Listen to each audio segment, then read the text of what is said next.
বন্ধুতে চলে এসেছি নতুন একটা ভিডিও নিয়ে মুভি রিভিউ বস চ্যানেলে। তো আজকে বসের অ্যাকচুয়ালি আমার চ্যানেলের যদি নাম বস হয়ে থাকে তার মেন কারণ হচ্ছে আহ, বাংলার বস। তো সেটা দেখে বোঝা যাচ্ছে। তো তার জন্মদিন, তো আবার একবার একটা ভিডিও দিয়েছি, আবার একবার বলছি শুভ জন্মদিন, হ্যাপি বার্থডে বাংলার বস,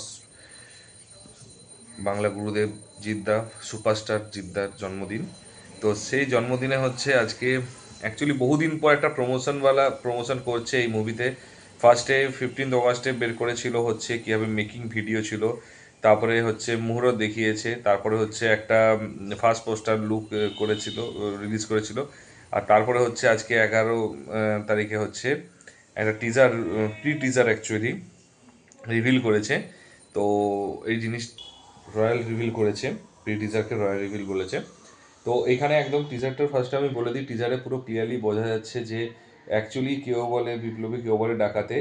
যেটা হচ্ছে অ্যাকচুয়ালি ডাকাতি দেখিয়েছে, ট্রেনের যে ডাকাতির দৃশ্যটা দেখিয়েছে সেটা কিন্তু দেখিয়েছে অ্যাকচুয়াল বেলা ডাকাত, যেটা ঠিক আছে, যেটা বেশিরভাগ মানুষই হয়তো মানে অবাক হয়ে যাবে, মানে এরকম হয়েছে যে ডাকাতের সিনেমায় ডাকাতি দেখায়নি, ঠিক আছে, প্রেম ট্রেম এসব দেখিয়েছে। তো এই সিনেমাতে কিন্তু সেই জিনিসটা দেখায়নি। এবং এখানে পুরো বোঝা যায় দুটো টাইম লাইনে সিনেমা আছে। একটা হচ্ছে ইংরেজদের সাথে আগে লড়াই করবে, তারপরে হচ্ছে দেশ স্বাধীন হওয়ার পরেও কিন্তু লড়াইটা করবে, দুটো টাইম ফ্রেমে। এবং এবং এখানে জন্য দুখানা লুক দেখানো গিয়েছে। এবং একটা লুকে সবচেয়ে অবাক লেগেছে যখন একটা ফ্যাক্টরির ভিতরে হচ্ছে আসছে, সেইখানে পুরো লুকটা পুরো ডিফারেন্ট দেখিয়েছে।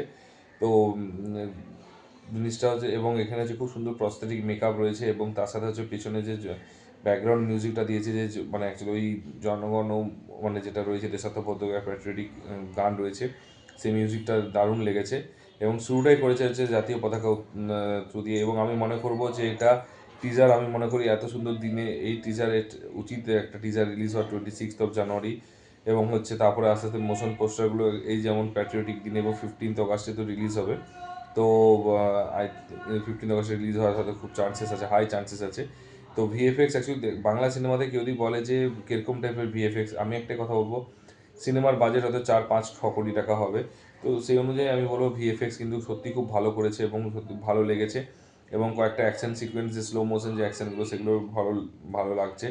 এবং জিতের হচ্ছে লুকটা একদম ফ্রেশ লুক লেগেছে। এবং প্রস্তরিক মেকআপগুলো খুব সুন্দর করেছে, খুবই সুন্দর করেছে যাকে বলা যায়। এবং হচ্ছে ডায়লগটা, একটা যে ডায়লগ আছে সেই ডায়লগটা খুব ভালো লেগেছে। ডায়লগটা বলছে যে দেশ স্বাধীন এটা চেয়েছিল, যে হতে চেয়েছিল, তো ইংরেজদের হাত থেকে বাঁচতে চেয়েছে, সেটাই তো হয়েছে, তাহলে কেন করবে। তো এবার ব্যাপারটা হচ্ছে যে যদি কেউ গল্প এটা পড়ে সেখানে ক্লিয়ারলি বোঝা যাবে যে কিসের জন্য সে হচ্ছে ডাকাতি করতো, অ্যাকচুয়ালি গরিবদেরকে আর বড়লোক করার জন্য ডাকাতি করেছে। তো এবার দেখা যায় গল্প বইটা থেকে পুরো একদম ফ্রেম টু ফ্রেম কপি করেছে, নাকি কিছুটা এডিট করেছে, কিছুটা চেঞ্জেস করবে, সেটা হচ্ছে দেখার বিষয়। বাট অনেকদিন পর জিতের নতুন লুকে ভালো লেগেছে। জিদ্দার হচ্ছে প্রমোশনের স্ট্র্যাটেজিটা অ্যাকচুয়ালি জন্য সত্যি ভালো লেগেছে। অ্যাকচুয়ালি প্রতিটা সিনেমার প্রমোশন এইভাবে করা উচিত, বাজ ক্রিয়েট করা উচিত।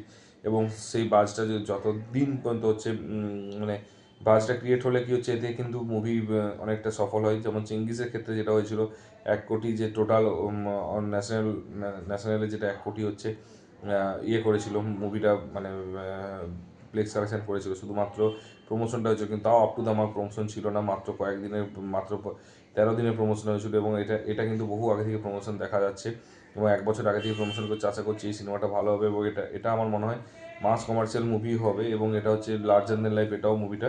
এবং কম, এবং এটা হচ্ছে যেটা বুঝতে পারছি, এটা সিঙ্গেল স্ক্রিন, এবং হচ্ছে গ্রাম বাংলা, এবং হচ্ছে তার সাথে হচ্ছে শহরে, দুটো জায়গাতেই কিন্তু সমানভাবে চলবে মাল্টিপ্লেক্সও।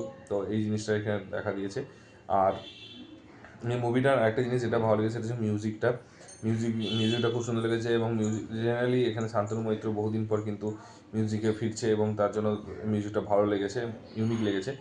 আর আরেকটা জিনিস এই সিনেমাটার ভালো লেগেছে, সেটা হচ্ছে যে এর কালার গ্রেডিং, সিনেমাটোগ্রাফি যেটা রয়েছে, বা এডিটিংটা যেটা রয়েছে, সেটা কিন্তু খুব ভালো লেগেছে, খুব সুন্দর লেগেছে, ট্রেনের দৃশ্যটা যেটা দেখিয়েছে। তো এবং আমি মনে করি এরকম কিছু কিছু ক্লিপ এখন থেকে করে রাখা উচিত। 26 জানুয়ারিতে এর একটা টিজার লঞ্চ করা উচিত আমার মনে হয়। এবং জিদ্দার কাছে এই খবরটা অ্যাটলিস্ট আমি এটুকুই বলবো যে শেয়ার করো, যতটা পারবে শেয়ার করবে মুভিটার, এটার ব্যাপারে যত তুমি শেয়ার করবে ততটাই সুবিধা, তাহলে জিদ্দার কাছে অ্যাটলিস্ট হচ্ছে এটা পৌঁছে যাবে। এবং পৌঁছে গেলে হচ্ছে জিদ্দার কাছে পৌঁছে গেলে অ্যাটলিস্ট জিদ্দা এটা নিয়ে ভাবতে পারবে, এবং হচ্ছে এটা বাজটারও ক্রিয়েট করতে পারবে। এবং এটুকুই বলবো যে সাংবাদিকদেরকে এবং হচ্ছে বিভিন্ন জায়গায় ইন্টারভিউ দেওয়া শুরু করা হোক, এবং অলরেডি যেটা আনন্দ প্লাসে করেছে, যেটা 27 নভেম্বর বেরিয়েছে। তো আমি এটুকু বলবো যে এইভাবে প্রমোশন করলে একটা সার্টেন টাইম পর্যন্ত হচ্ছে একটা সার্টেন টাইম পর্যন্ত কিন্তু যদি করে থাকে তাহলে কিন্তু সিনেমাটা সত্যি কথা ব্লকবাস্টার হিট হওয়ার চান্স আছে। তো যাই হোক, তোমরা যদি অলরেডি দেখে থাকো সেটা বলো কেমন লেগেছে এবং কতটা এক্সাইটেড ছিল, এবং সবচেয়ে বড় কথা টাইমিংটা 11 মানে একদম 11টার সময় বের করেছে, এটা খুব ভালো লেগেছে। তো আমার ওভারঅল জিনিস সবই মানে খুব ইউনিক লেগেছে। আর তোমরা যদি দেখে থাকো তো কীরকম লেগেছে এটা জানিও কমেন্ট বক্সে, আর যদি না দেখে থাকো কাইন্ডলি গিয়ে দেখে এসো এবং তারপর জানিও কেমন লেগেছে। ফেসবুকে তো পুরো ঘুরছি এবং বাইরেও আশা করছি হচ্ছে মানে ইউটিউবেও দেখতে পাবে।